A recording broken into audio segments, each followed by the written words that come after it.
High, আমি মৌসুমি। আমার একটা নতুন ভিডিওতে তোমাদের অনেক অনেক স্বাগত। আশা করি সবাই অনেক ভালো আছো, আর আমিও অনেক ভালো আছি। তো এই ভিডিওটা এডিট তো অনেক দিন ধরে করে রেখেছি, কিন্তু ভয়েস দেওয়ার জন্য ব্লগটা তোমাদের সাথে আপলোড দিতে পারছিলাম না। তোমরা আমার গলা শুনে নিশ্চয়ই বুঝতে পারছো, খুবই খারাপ পরিস্থিতি ছিল কিছুদিন। প্রচণ্ড ঠান্ডায় আমার অবস্থা খারাপ।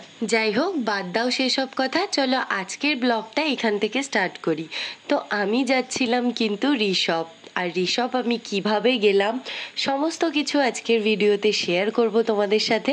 তো দেখতে থাকো ভিডিওটা, আশা করি সবার অনেক ভালো লাগবে। তো রাত্রেবেলা 9টা সাড়ে 9টার সময় আমি বাড়ির থেকে বেরিয়ে পড়লাম নরেন্দ্রপুর স্টেশন থেকে।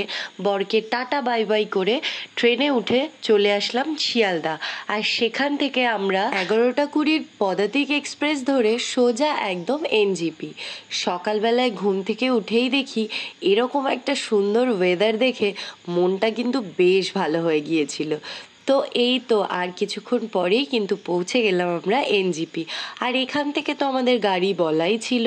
তো গাড়ি এসে আমাদের লাগেজগুলো সমস্ত গুছিয়ে এরপর আমাদের নিয়ে যাবে 15 মিনিটের দূরত্বে আমাদের একটা হোটেল ঠিক করা হয়েছিল, যেখানে আমরা থেকে সকালবেলার ব্রেকফাস্ট প্লাস সবাই ফ্রেশ হয়ে নেওয়া, স্নান করে নেওয়া, সব কিছু করে নিয়ে তারপর আমরা বেরিয়ে যাব কিন্তু ঋষভের উদ্দেশ্যে। আর চলো তাহলে এবার এখান থেকে শুরু হোক আমাদের ঋষভ যাওয়ার জার্নি।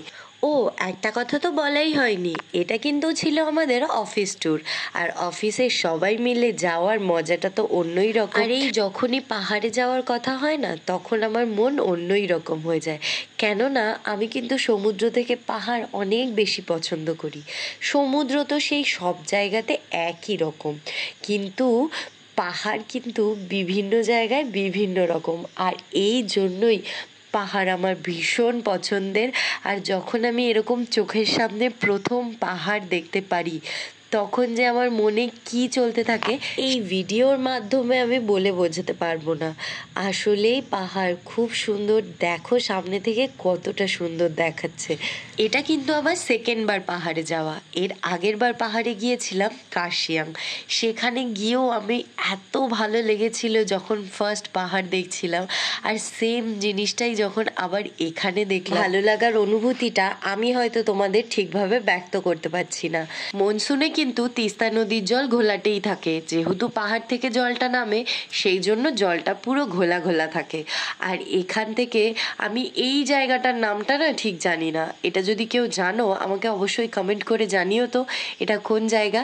যাই হোক, এরপরে সমস্ত কিছু পার করে এমন একটা জায়গায় এসে পৌঁছিয়েছি, এই জায়গাটা ছিল আমার পুরো ট্যুরের মধ্যে সবচেয়ে ভয়ঙ্কর জায়গা। মানে চারপাশটা এতটা ভাঙা ভাঙা রাস্তা, আর সেই রকমই সুন্দর। মানে কি বলবো, এক তো ভয়ঙ্কর, রাস্তার অবস্থা খুব খারাপ, দেখে প্রচণ্ড ভয় লাগছে, আর তার সাথে চারপাশটা সেই রকম লেভেলের সুন্দর। আর এই যে রাস্তাটায় আমরা উঠছি, এটা তো জাস্ট কি বলবো তোমাদেরকে, এটা ঘুরতে ঘুরতে ঘুরতে পুরো আমাদের ওপরে নিয়ে যাচ্ছে। হ্যাঁ, মানে দূর থেকে যখন দেখছিলাম তখন মানে আমরা বলছিলাম যে এই যে সামনে রাস্তাটা দেখা যাচ্ছে কত সুন্দর না, পরে দেখলাম আমরা নিজেরাই ওই রাস্তাতে উঠছি। সেম জিনিসটা কিন্তু পাহাড়ের ক্ষেত্রেও হচ্ছিল। মানে দূরে যেই পাহাড়টা দেখছিলাম যে ওই পাহাড়টা ভীষণ সুন্দর লাগছে, পরেক্ষণেই দেখছিলাম যে আমরাই ওই পাহাড়টাতেই মানে উঠেছি গিয়ে। তো এই পাহাড়ের রাস্তাগুলো কীরকম না, আমি তো কখনোই বুঝতে পারি না কোন দিক দিয়ে যাচ্ছি। যাই হোক, যারা চালায় তারা কি সুন্দর মানে কত মেনটেন করে চালায়। আর এখানে তো আমার মানে আনন্দের লেভেল অন্যরকম হয়ে গেছে। এই রকম ভিউ দেখতে পেয়ে আমি মানে আর এসি ফেসি চলছে গাড়ির, তবু আমি জানলার কাচ নামিয়ে মানে মাথা ফাতা বের করে পুরো ফিলিংস নিচ্ছিলাম। এত সুন্দর হাওয়া আসছিল হালকা হালকা। আর তোমাদেরকে রাস্তার অবস্থাটা আমি দেখাচ্ছি, তোমরা দেখলে বুঝতে পারবে যে কি পরিমাণ খারাপ রাস্তা। ওই ঢাল দিয়ে আমরা যখন যাচ্ছিলাম না ভাই, মানে কি বলবো, প্রাণ যেন বেরিয়ে যাচ্ছিল দেখে। ভগবানকে তখন খালি একটাই কথা বলছিলাম, এসছি সুস্থভাবে, বাড়িও যেন সুস্থভাবে পৌঁছে যেতে পারি। যাই হোক, এই অবধিও দেখো রোদ কিন্তু খুব ভালো আছে। আর এটাই আমাদের মনে একটা শান্তি ছিল যে আমরা যখন এসছি একদম মনসুনের টাইমে, জুন জুলাই মাসে কি পরিমাণ পাহাড়ে বৃষ্টি হয় সেটা আমরা আগের বার যখন কার্শিয়াং গিয়েছিলাম তখনই দেখেছি।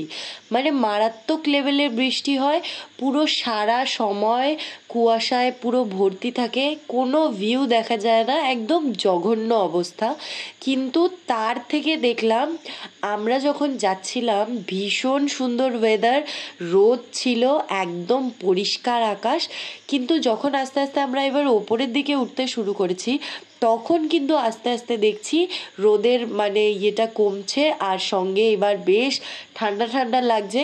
এবার আমাদের ড্রাইভার দাদা বলল যে ম্যাডাম এবার কিন্তু এসি বন্ধ করে দিচ্ছি, কেন কি আর আপনাদের এসি লাগবে না, আপনারা এবার জানলা খুলে জাস্ট এই যে ওয়েদারের এর মজা নেন, এসিতে কিন্তু সেই মজাটা পাবেন না। আর সত্যি কথা, যখন জানলা খুলে এই মেঘের হাওয়াগুলো নিচ্ছিলাম, হালকা হালকা ঠান্ডা ঠান্ডা ভাব স্টার্ট হয়ে গিয়েছিল, তখন খালি ভাবছিলাম কলকাতায় আমরা এই সময় কি করছিলাম। হ্যাঁ, গরমের সাথে যুদ্ধ করছিলাম 40, 42, 44 ডিগ্রিতে, আর সেখানে আমরা এখন মেঘের হাওয়া নিচ্ছি, মেঘের ঠান্ডা ভাব, মেঘ আমাদেরকে ছুঁয়ে চলে যাচ্ছে। মানে ভাবা যায় কি অবস্থা না? আর এই ঠান্ডা লাগার আনন্দে আমি আত্মহারা হয়ে যা খুশি তাই করছিলাম, দেখতেই পাচ্ছ তোমরা। যাই হোক, এবার কিন্তু আস্তে আস্তে শুরু হয়ে গেছে পাইন গাছের সারি, যেটা আমার পাহাড়ে যাওয়ার আরেকটা খুব খুব পছন্দের জায়গা বা জিনিস, যেটাই বলো। পাইন গাছ, পাইন গাছ যখনই সারি দিতে শুরু করে তখনই মনে হয় যেন আমরা অনেকটা উপরে চলে এসেছি, কেন কি নিচে তো অত সেরকম দেখি না, কিন্তু আস্তে আস্তে যখন উপরের দিকে উঠি আমরা তখনই কিন্তু পাইন গাছের সারি দেওয়া স্টার্ট হয়ে যায়। আর এখানে দেখো দূরে পুরো মেঘ এবার শুরু হয়ে গেছে, পুরো আশপাশে মেঘে ভর্তি হয়ে গেছে, সূর্যি মামার তো দেখাও নেই। আমি ভাবলাম এ বাবা এবার কি বৃষ্টি শুরু হয়ে যাবে নাকি, এতটা চারপাশ অন্ধকার হয়ে এসেছে, আর মেঘগুলো আমাদের চোখের পাতায়, চুলে, হাতে ছুঁয়ে চলে যাচ্ছে। আর সামনে যত এগোচ্ছি ততই কিন্তু মেঘের পরিমাণ বেড়ে যাচ্ছে, আর পুরো চারপাশ অন্ধকার হয়ে এসছে। আমরা ভাবলাম যা গেল মনে হয়, এত সুন্দর মজা করছিলাম যে ওয়েদারটা খুব ভালো, আমরা সব কিছু দেখতে পারবো। মেন ওখানে যাওয়ার উদ্দেশ্য যেটা কাঞ্চনজঙ্ঘা, হয়তো সেটাও এবার দেখতে পারবো, কেন কি এরকম মানে কথা আছে যে মানুষ হাজারবার গিয়েও মনে হয় কাঞ্চনজঙ্ঘা দেখতে পায় না। আমাদের কপালে অ্যাটলিস্ট আছে কি না সেটাও জানি না, এখন থেকেই এই রকম ওয়েদার জানি না কি হবে। তো যাই হোক, এবার আস্তে আস্তে আমরা কিন্তু অনেকটা উপরে চলে এসেছি, আর পাইন গাছগুলো একদম মানে ডিপ সবুজ কালারের, আর সঙ্গে সাদা সাদা কুয়াশা, ওফ যা লাগছে না দেখতে। আমার এই ভিডিও ক্লিপগুলো দেখে অনেকেই আমাকে প্রশ্ন করেছিলে যে দিদি ভাই তুমি কোথায় গেছো, দিদি তুমি কোথায় গেছো, কোন জায়গা এটা, কি সুন্দর জায়গা এটা, কোথায়? তো তাদের সবাইকে আমি জানিয়ে দিলাম কিন্তু যে এটা ছিল ঋষপের এটা রাস্তা ছিল। আমি যতদূর জানি যে কালিম্পংয়ের একটা পার্ট হচ্ছে কিন্তু ঋষপ। কিন্তু সত্যি কথা বলতে আমরা যখন যাব মানে ঠিক করেছিলাম তখন অনেকেই বলছিল ওখানে কিছু দেখার নেই, হ্যাঁ মানে ভীষণ শান্ত চুপচাপ জায়গা, হ্যাঁ কোনো ক্যাওয়াসনেস নেই। এটা ঠিক যে দার্জিলিংয়ে যেমন চারিদিকে মার্কেট, ঘোরাঘুরি, মানে প্রচুর খাবার দাবার, এটা সেটা তুমি সব কিছু পেয়ে যাবে হাতের সামনে। হ্যাঁ, ঋষপে কিন্তু কিচ্ছু না, শুধু নিজের সাথে আর পাহাড়ের সাথে সময় কাটানো। ঋষপ মানেই একটা শান্ত নির্জন জায়গা, যেখানে শুধু তুমি আর তোমার সামনে পাহাড়, ব্যাস আর কিচ্ছু না। কোনো মার্কেট নেই, কোনো ক্যাচাকেচি গাড়ির আওয়াজ কিছুই নেই। এমনকি আমরা যে রাস্তাটা দিয়ে যাচ্ছি তোমরা দেখতেই পাচ্ছ প্রায় কিন্তু ফাঁকাই, কেন কেন কি আমরা যখন আগেরবার দার্জিলিং কার্শিয়াংয়ে যাচ্ছিলাম তখন মানে এত গাড়ি আমরা ক্রস করছিলাম তার হিসাব নেই। দেখো এখানে আসছে কিন্তু আই লাভ ঋষভ, এটা নিয়ে আমার মনে এত খারাপ লাগছিল যে আমি কার্শিয়াংয়ে যখন যাচ্ছিলাম তখনও এই আই লাভ কার্শিয়াংয়ের সামনে আমি গাড়ি নিয়ে চলে গিয়েছিলাম, ফটো তুলতে পারিনি।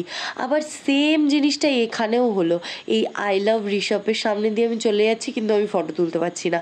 আমার মনটা এত খারাপ লাগছিল, আমি মনে মনে ভাবছিলাম এবারও আমার সাথে এটাই হলো কেন, এরকম কি হতে পারে না যে হোটেলটার কাছেই এই আই লাভ ঋষভটা থাকবে, তাহলে একটা ফটো নেব।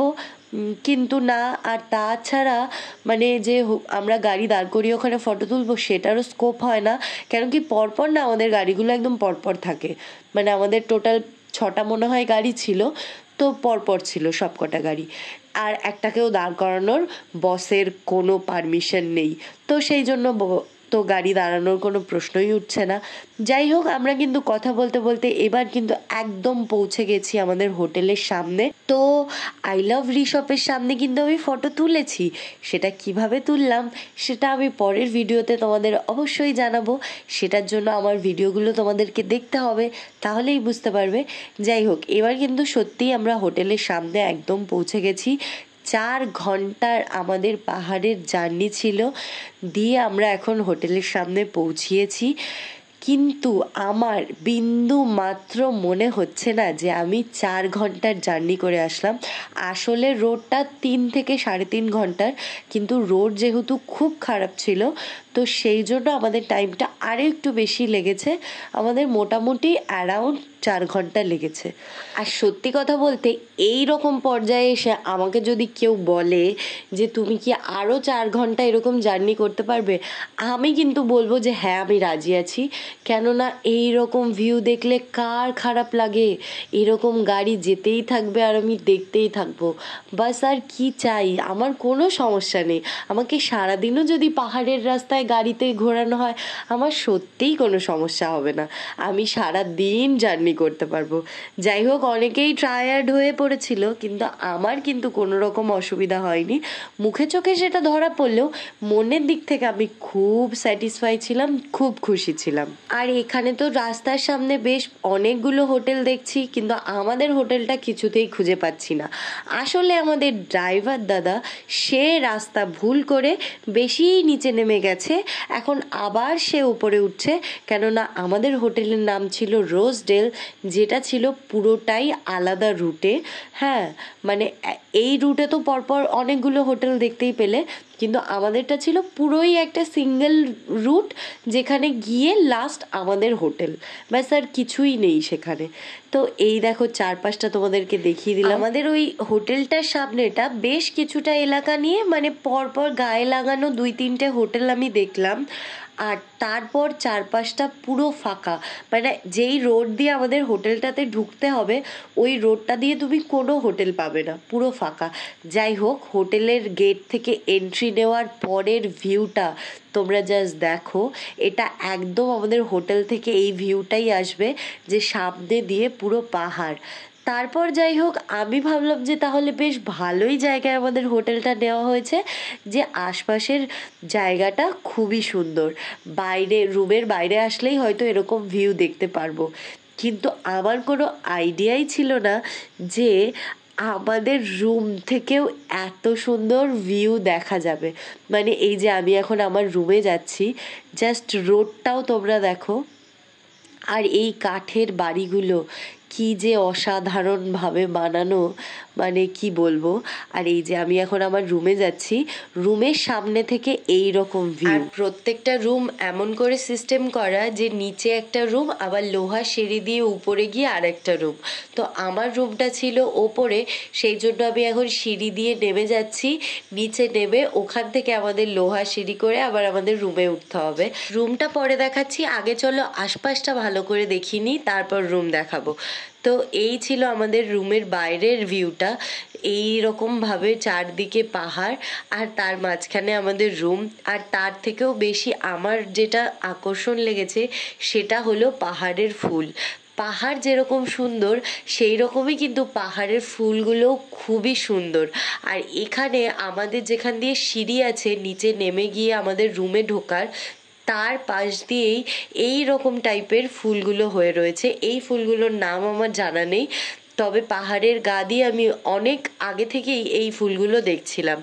অনেক রোডেও আমি দেখেছি এই রকম পাহাড়ের গায়ে এই ফুলগুলো হয়ে থাকতে।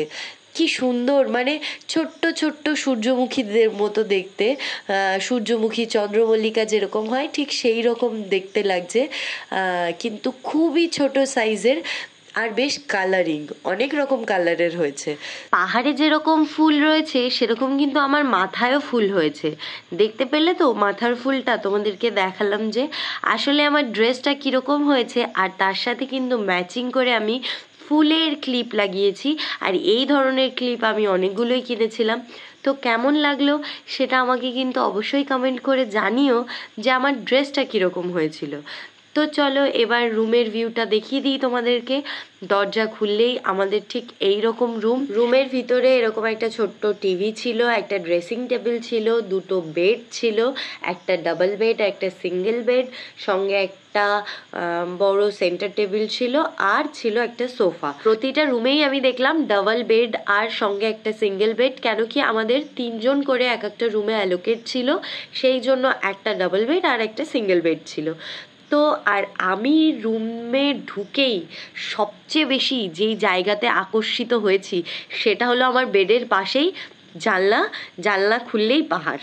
সবচেয়ে পছন্দের আমার জায়গা ছিল এটা। মানে এরকম হয়েছে সবাই আড্ডা দিচ্ছে, গল্প করছে, সবাই ডাকাডাকি করছে আমাকে, আমি কিন্তু আমার রুমে বসে চুপচাপ এখানে বসে আছি। মানে এতটাই আমার ভালো লাগছিল জায়গাটা। আর যখন ফিরে আসছিলাম তখন সবচেয়ে বেশি আমি এই জায়গাটাকেই মিস করছিলাম। যাই হোক, ভিডিওটা তাহলে আজকে এখানেই শেষ করছি। ভিডিওটা তোমাদের কেমন লাগলো আমাকে কিন্তু অবশ্যই কমেন্ট করে জানিও। চলো তাহলে ততক্ষণের জন্য টাটা।